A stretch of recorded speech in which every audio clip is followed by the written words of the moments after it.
growing in clarity about who we are as a beloved, unique, embodied person, what we value, our sense of purpose, and how we are related to others, the greater world, and the sacred, pertain to our sense of identity and the narrative we tell about our lives. When I think back on my life, now that I'm more mature and have some years under my belt, I think about when I had a sense of myself as unique and gifted in certain ways. I would say that started to really evolve for me in middle school. That's a time in life that most of us don't want to go back and revisit. But many of us are really trying to figure out ourselves during that period in life, especially as we are distinct and unique from our families. Our friends, our peer groups are really important during middle school and adolescence.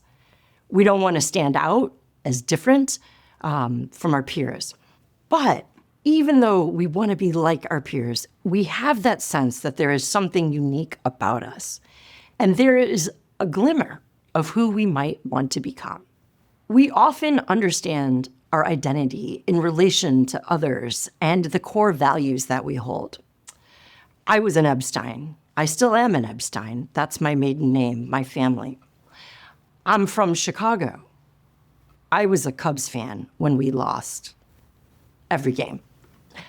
I was a person of faith, and I valued working and trying hard and caring for others. But when you think about who you are, how you describe yourself, what are some words or ideas or stories that come to mind?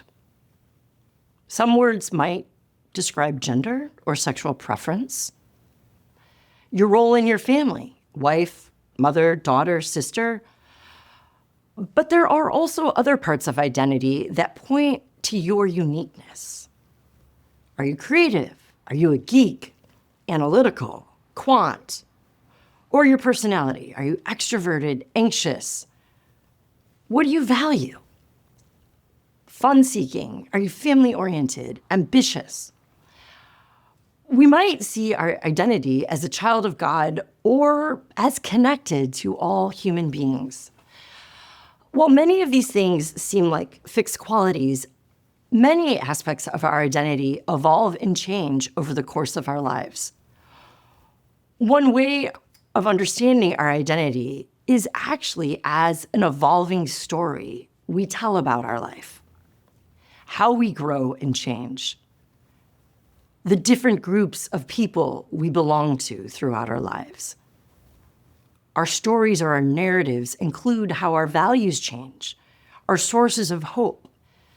Healthy spirituality both supports and celebrates the unique aspects of who you are and your strengths and even your vulnerabilities. Healthy spirituality helps you clarify who you belong to and who you're responsible to. Healthy spirituality actually even points to your purpose in the sense of the story that you have of your life. It helps you understand the beliefs and values that give your life definition. And really importantly, it offers a larger story for you to be a part of. For example, as a person of Christian faith, I understand my life as part of God's ongoing work of bringing healing and hope to this world.